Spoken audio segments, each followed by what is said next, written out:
welcome to Live Parkinson's, Live an Exceptional Life. I'm your host, Chris Kustanbauter, and I've been living an exceptional life with Parkinson's for the past 14 years.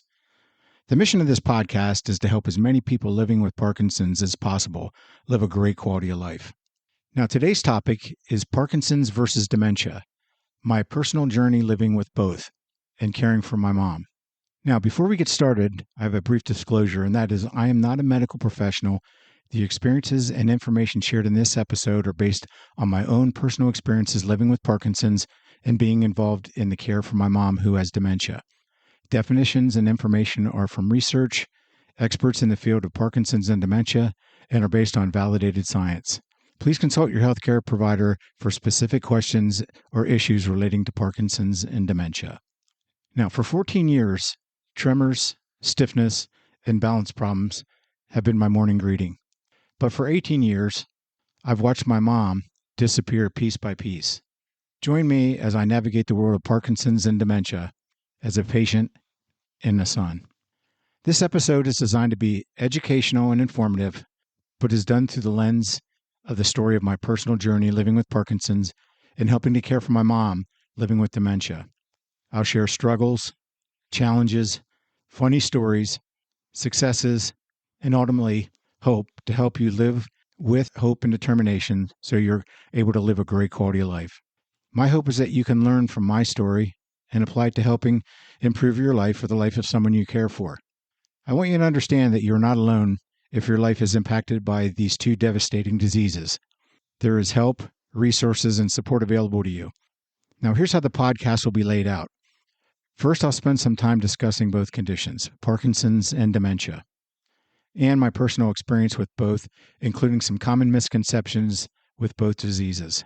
Then I'll transition into a section on living with the differences, where I'll discuss a day in the life of Parkinson's and a day in the life of dementia through living with watching my mom. I'll discuss some of the communication challenges with both diseases, and I'll share some of the similarities and differences from a personal perspective. Then finally, I'll share my story of living with hope and happiness and how you can too. So if you're ready, let's open the book and learn more about the story of living in two worlds with gratitude and resilience. So let's start out by looking at the differences between Parkinson's and dementia. Parkinson's is a chronic progressive movement disorder that affects the nervous system.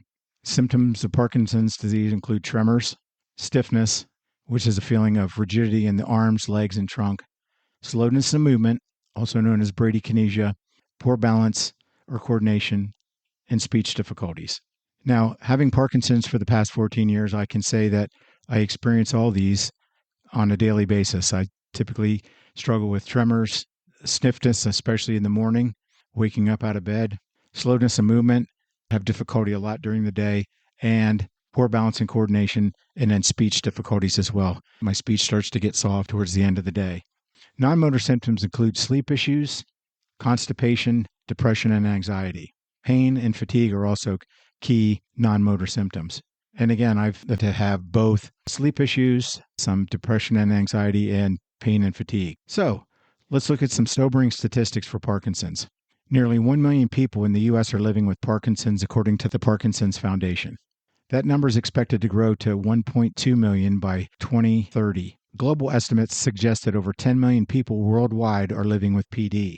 The highest rates of Parkinson's are seen in people over 65, and men are 1.5 times more likely to develop Parkinson's compared to women. Now, in terms of motor symptoms, tremor affects about 70% of people with PD, while rigidity and bradykinesia, or slowness of movement, occur in all people with PD. Finally, in terms of non-motor symptoms, cognitive decline or thinking problems, up to 80% of people with Parkinson's experience some degree of cognitive decline. And this can range from mild memory problems to dementia. Depression and anxiety are common in Parkinson's, affecting up to 50% of people living with the disease. Sleep disturbances, which include falling or staying asleep or restless sleep, can affect up to 80% of people. And I happen to fall into that category. And up to 70% of people experience chronic pain.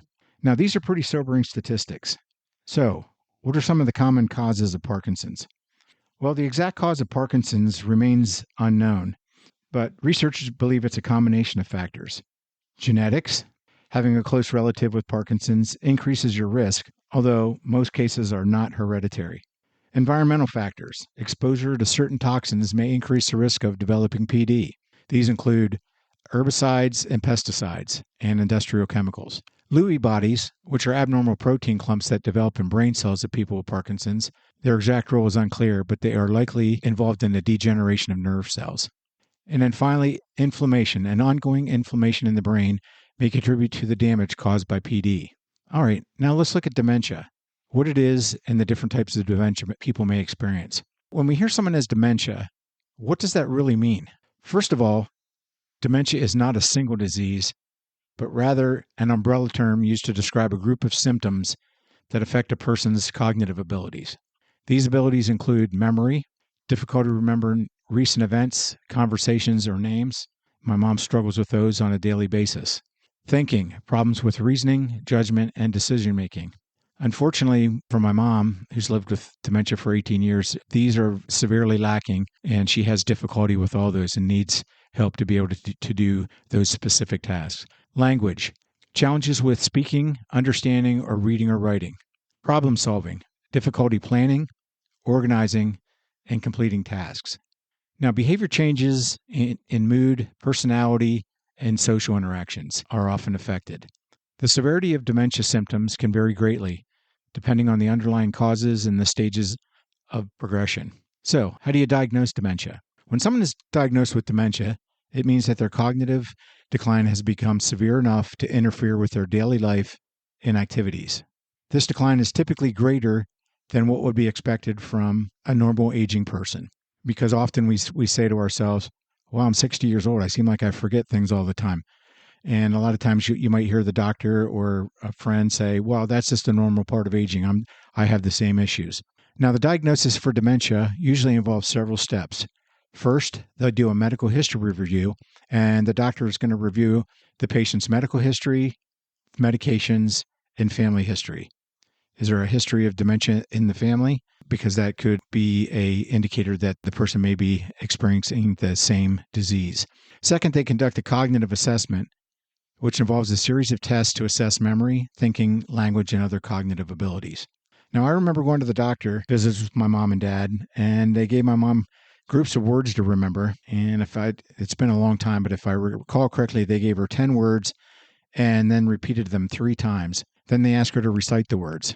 I believe she could only remember 2 of the 10 words. And then they asked her again, the same 3 sets of words, and then ask again and again. She typically did about 2 out of 10. And then they asked her age, and she was off by 20 years. The day of the week and month, and she couldn't remember. It was really very sad watching my mom, who was an intelligent woman, who was always very organized, loved to read, and was struggling with some of the basic tasks needed for daily activities. It's tough to watch someone decline before your eyes and lose the personality that they had and see them change into someone that maybe they weren't. Now, this was 18 years ago, and she has progressively declined. Today, if I ask her 5 minutes after she finished eating lunch, Mom, what'd you have for lunch? She'll tell me, I don't know, or we didn't have lunch today. I think the saying is true that it is often harder on the loved ones than it is on the person with dementia because they're not aware of their memory loss. And then finally, they may do imaging tests and a neurological examination. Now, currently, there's no cure for dementia, but there are treatments available to manage the symptoms and improve the quality of life. Are these miracle drugs? I'm not sure. But in my mom's case, they have definitely helped her function in conjunction with guiding and prompting from my dad and the rest of the family. Now, I want to touch on 2 common types of dementia that you may have heard about, but aren't sure exactly what they are. Now, it's important to remember dementia is not a single disease, but an umbrella term used to describe a group of symptoms that affect a person's cognitive abilities. So let's look at 2 of the common types that you often hear or read about. The first one being Alzheimer's disease and the second one Lewy body disease. Alzheimer's disease is characterized by an abnormal buildup of protein clumps in the brain called amyloid plaques and tau tangles. Now, these plaques disrupt the communication between brain cells and lead to cell death. Symptoms of Alzheimer's include memory loss and that's typically the earliest and most prominent symptom in Alzheimer's. And then people often have difficulty with language, problem solving, reasoning, and judgment as the disease progresses. Personality changes such as apathy, anxiety, and depression can also occur. Now, the progression of Alzheimer's typically progresses gradually over time, often in stages. Early symptoms may include forgetfulness and difficulty with new tasks. Now, I follow a few Facebook groups on dementia, and one is the story of a wife who shares her journey and struggle with her husband, who went through the stages of Alzheimer's disease. She shared how he initially, in his early 50s, he would forget his wallet when he was going to work or forget to take his lunch, and how it gradually progressed and he was forgetting more things and having trouble completing tasks. Eventually, after diagnosis, the disease progressed and he didn't recognize her as his wife and needed help with all of his daily needs. The later stages of Alzheimer's are what she experienced before he had to be placed in a care facility. Later stages of Alzheimer's can involve severe memory loss, confusion, disorientation, and difficulty with communication and problems with mobility. Now, it's heart-wrenching to read these stories, like the one I just described, because they had a wonderful life together, and Alzheimer's took that away from them. But the one thing I will say is that many people share their stories, which both helps them work through the pain and sadness of the loss of the loved one, and also to help others who are struggling with the disease. Now, the stories I just talked about and read are ones of hope, dignity for the person who has Alzheimer's disease. Lewy body disease, on the other hand, is a type of dementia you may have heard about, and it's caused by the buildup of abnormal protein deposits called Lewy bodies in the brain. The Lewy bodies disrupt the production of dopamine, a neurotransmitter important for movement, coordination, and mood. Now, those of us living with Parkinson's are very familiar with symptoms caused by lack of dopamine, such as tremors, loss of balance, and slowness of movement.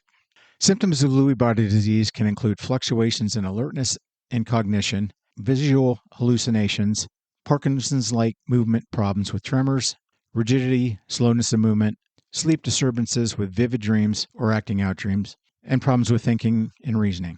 Now, in terms of progression, Lewy body disease can progress more rapidly than Alzheimer's, and the symptoms can fluctuate significantly from day to day or even hour to hour. Now, there's a book I read several years ago called Life in the Balance, a physician's memoir of life, love, and loss with Parkinson's disease and dementia by Thomas Grabois, MD. He was a Boston cardiologist and professor at Harvard Medical School.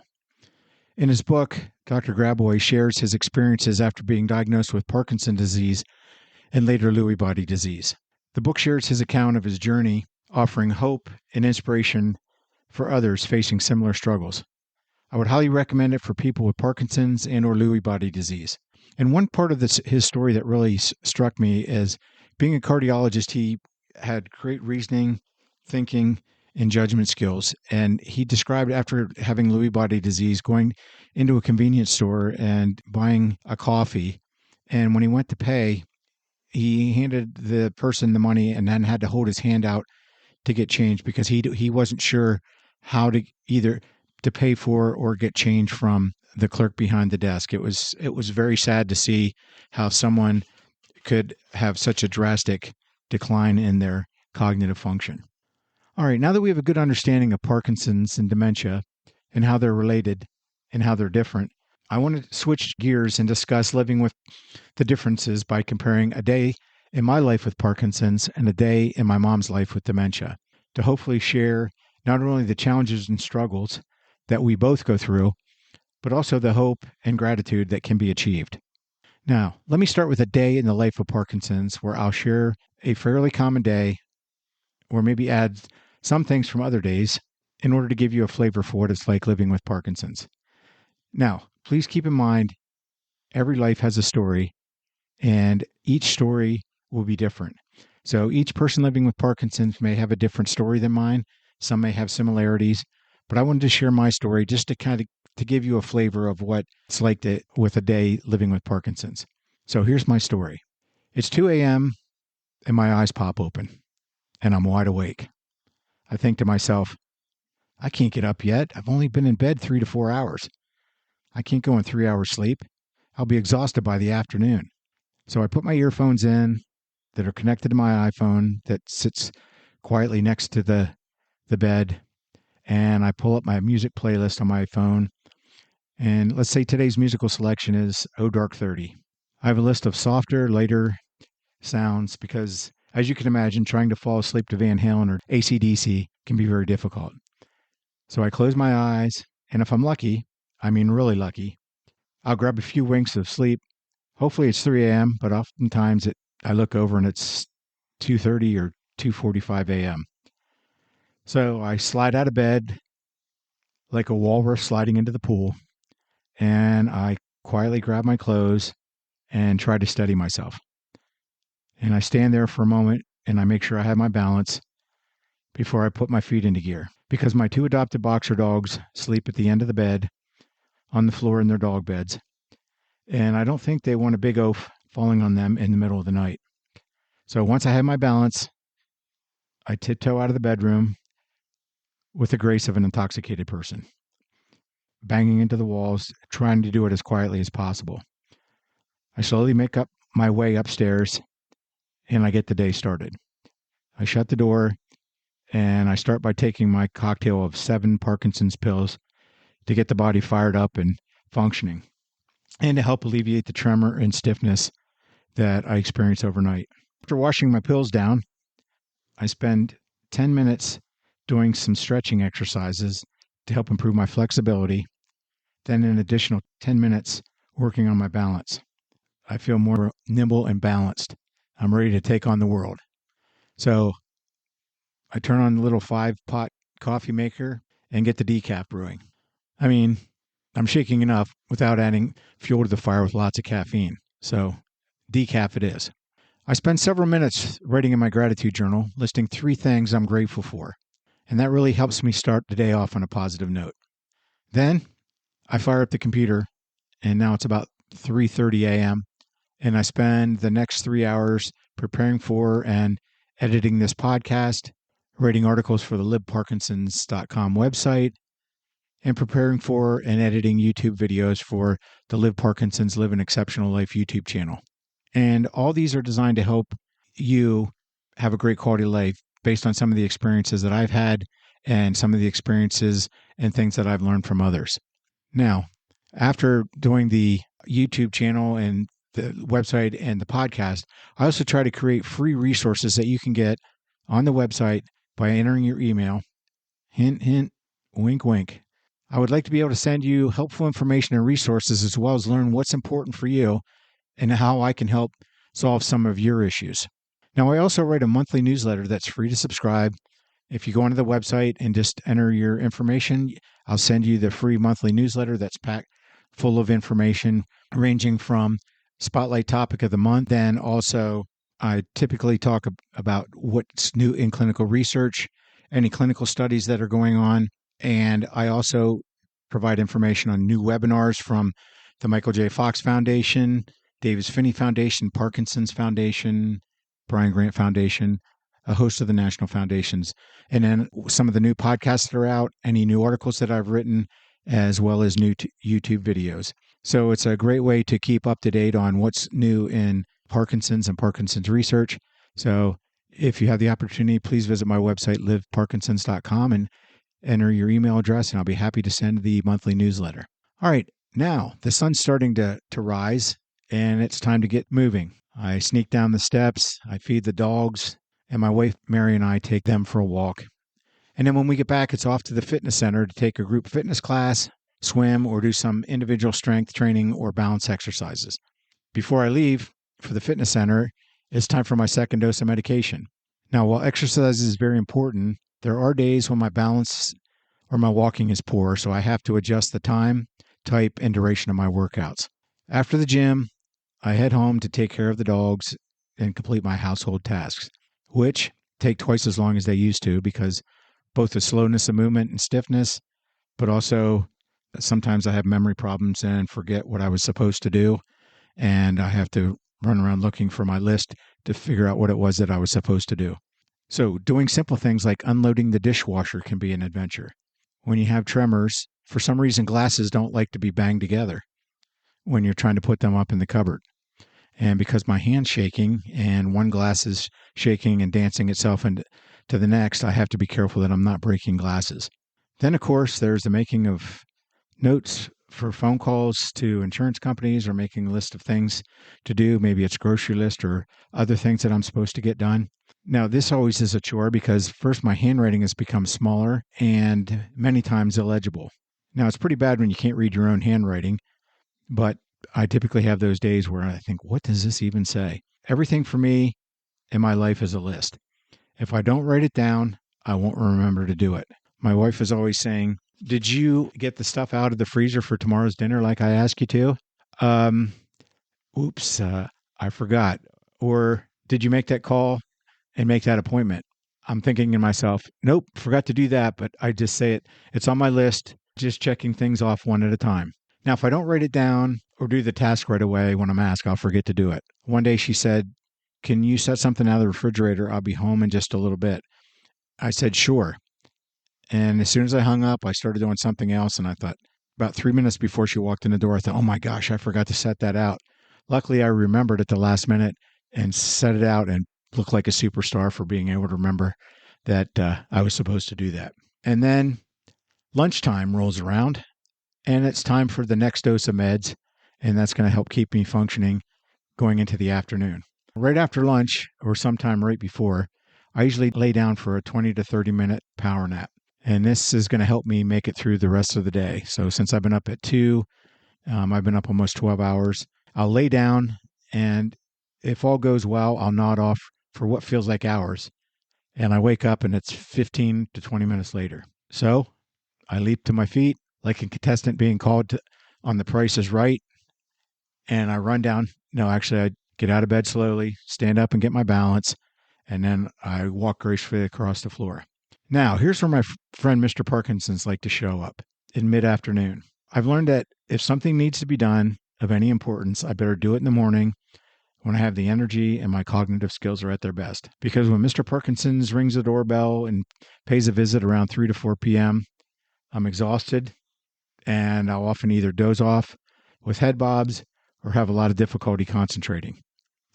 If you ask me to read something, or a book or a chapter, it'll probably take me a half an hour. I may drop the book while I'm reading. I may read the same page 2 or 3 times because I had difficulty remembering what I read. I feel like I was shot with a tranquilizer dart a lot of times by mid-afternoon because I have difficulty struggling to keep my eyes open. Now, as 4 p.m. rolls around, it's time for round 4 of pills. And this is the time that helps keep the motor symptoms in control. I usually make dinner, which takes me 3 times as long as it used to. I mean, after all, wielding a knife to cut up vegetables can be adventurous, to say the least. Now, if I try to go fast, I may be missing a finger, so I have to do things at a much slower pace and really concentrate so I'm not cutting myself. So after dinner, that's when I usually spend an hour or so playing guitar or tying flies for fly fishing or sitting outside with my neighbor Don and the dogs, and we solve the world's problems or say hello to the neighbors as they walk by. Now, I try to avoid screen time on the computer, tablet, or phone before bed because it can cause disruptions in sleep, which I already suffer from. So no sense in piling on.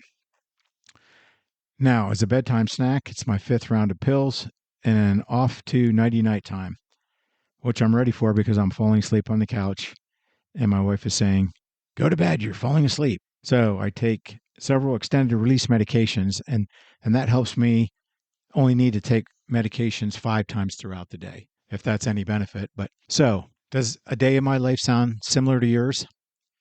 I think it's important to understand that there are things I can't do that I used to do, but I say to myself, okay, I can't do what I used to do. So I try to learn new things or I adjust the way that I used to do things.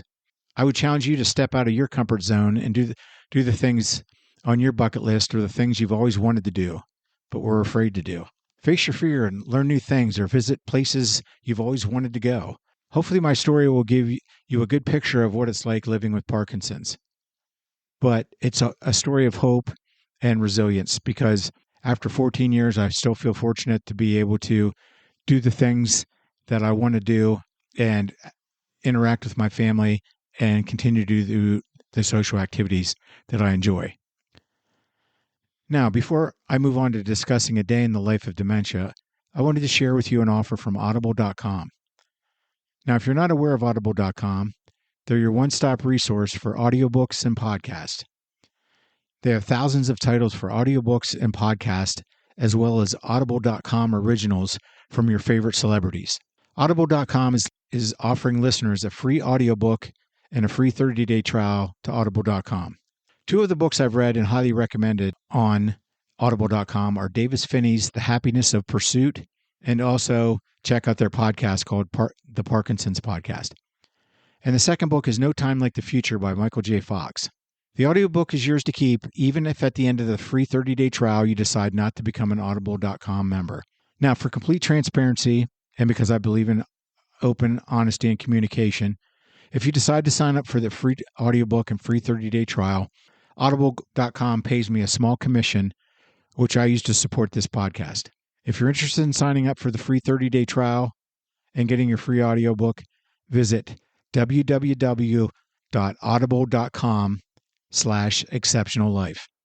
That's audible.com/exceptionallife. And I'll leave a link in the podcast description. Now, if you decide to sign up, I thank you for your support of this podcast. Now, let's take a look at a day in the life of someone with dementia. This is the story of my mom from my eyes. Now, my mom has been fighting this horrible disease for the past 18 years, which started as mild forgetfulness and has slowly developed into essentially a lack of short-term memory, incontinence problems, and needing assistance with personal hygiene and walking with a walker, and it has become difficult. Up until 4 months ago, my mom was living in assisted living with my dad, but after 2 bad urinary tract infections and several falls, my mom went into rehab and to recover, and she spent the next 2 months there. After she was released to a memory care unit at a facility about 5 miles from my dad. Now, both my parents are 85 years old, and my dad has done a great job for the past 20 years caring for my mom, prompting her, giving her assistance, and challenging her cognitive skills with online and written games and puzzles. My dad made sure her clothes were out for the day. She went to her meals in the dining hall and ensured she got her medication and essentially helped direct and manage all aspects of her life. I would see the physical and emotional toll it was taking on him. In fact, he once told me that my mom with dementia is the complete opposite of the woman he married. Now, that is really heart-wrenching when you hear your dad say that, but I certainly understood where he was coming from. Dementia took away everything she was good at and enjoyed. She was no longer able to cook, garden, travel, participate in church activities. Dementia had stolen who she was. So let's take a look at a day in the life of my mom from my perspective. First, as I mentioned before, my mom's now living in a memory care unit. They have pictures posted next to her door so she knows where her room is because she can't remember the room number. Each day, my mom wakes up and one of the staff assists her with her personal hygiene and getting dressed. My mom has incontinence problems, so she is often woken up at least twice a night to go to the restroom to prevent accidents. Now, after she's dressed, she uses a walker or a wheelchair to go to the dining hall for breakfast. Then she participates in social and cognitive activities with the rest of the residents. Then they're given some free time. Many of the residents will remain in the common area and sleep or talk with each other. Now, my brother visits my mom daily, and my dad and I visit when I'm able to get back to my hometown, which is about 2 hours away. And I try to get up at least twice a month, and we all visit together. We all care for my mom, and we ask her what she had for breakfast or lunch. And 5 minutes later, she'll say, "I don't remember," or "We didn't have breakfast today." One of the ways dementia has changed my mom's is in regards of her personality. Prior to dementia, my mom was always very kind and didn't like to say a negative word about people.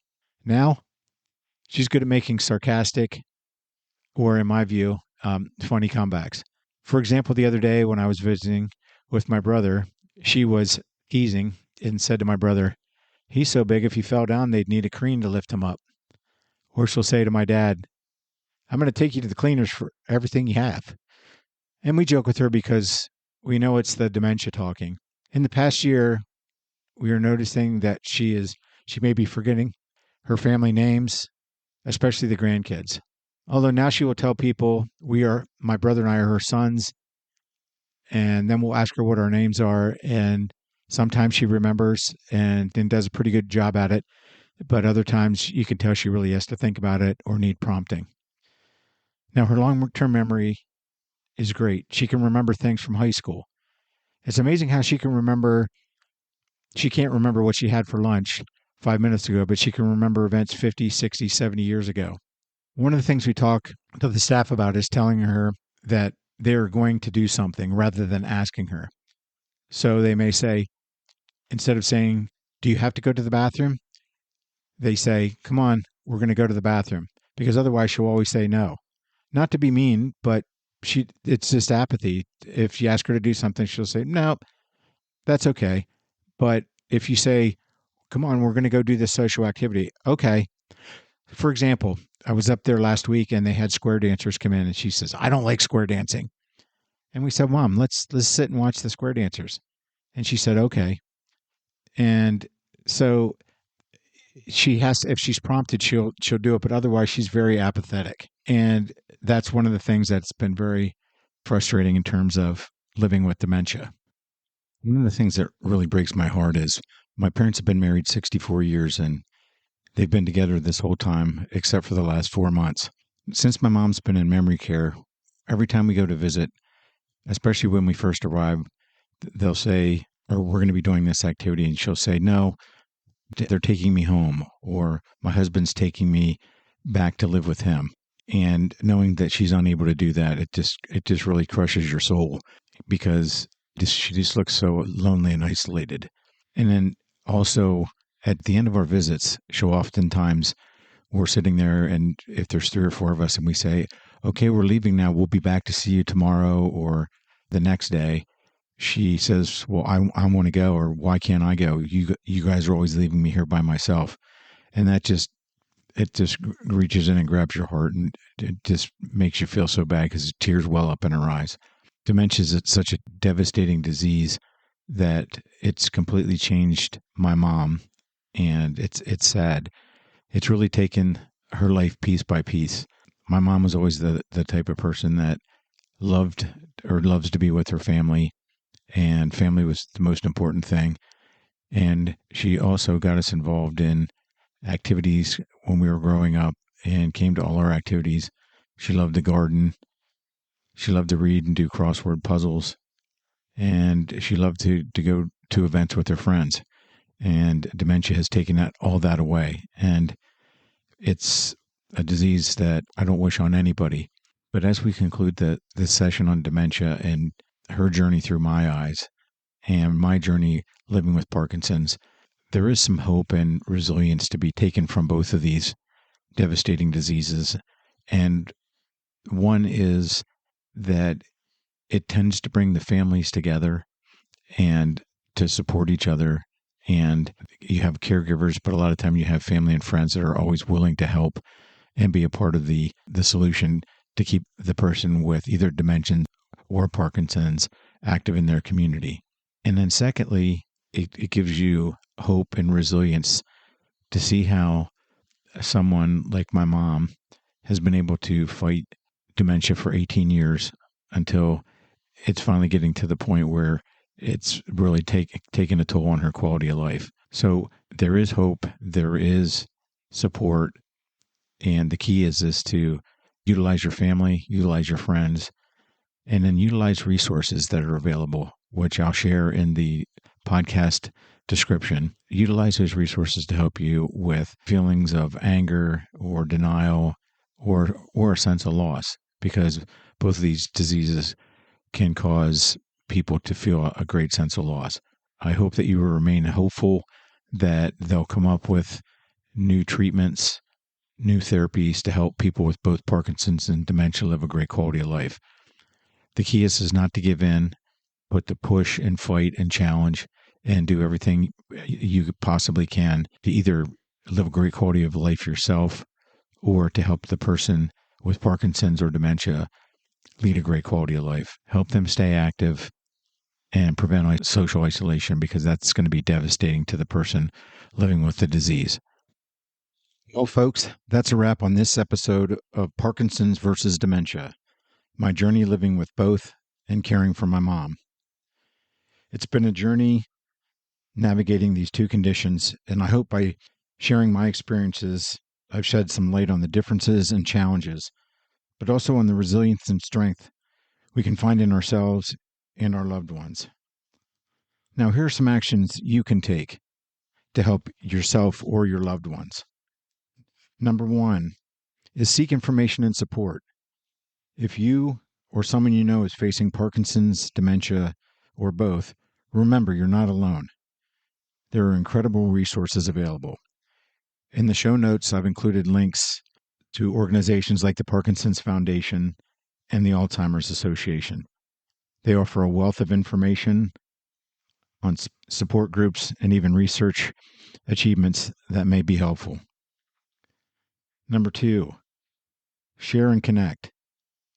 Let's keep the conversation going. Share this episode with anyone who might benefit from it. Leave me a comment or find me on social media. Let's build a community of support and understanding. Number three, and last but not least, living with these diseases can be tough, where every day we encounter new challenges or obstacles. But there's so much life to be lived. Embrace the good days, the joy in small moments, and remember, hope is always within reach. Thank you for joining me on this journey. Please visit my website, liveparkinsons.com, and get the free resources currently available and sign up for the free monthly newsletter. Also visit my YouTube channel, Live Parkinson's, Live an Exceptional Life, for videos on living a great quality of life with Parkinson's. Finally, I would greatly appreciate if you would visit fanlist.com/Live Parkinson's Life, and I'll leave a link in the description. On this website, you can leave me a message, leave comments, share success stories, ask questions, or suggest topics to help you. Now, there's also a chat room where we can grow a vibrant community to learn from each other. I would love to hear from you because it can get lonely behind the microphone. I want to be able to create content that is helpful to you. I greatly appreciate each and every one of you who have listened to this podcast. I'm grateful every day that you've tuned in to listen. I hope you have a spectacular day. And remember, when we help others, we help ourselves. Thank you, and I hope to see you soon on future podcasts.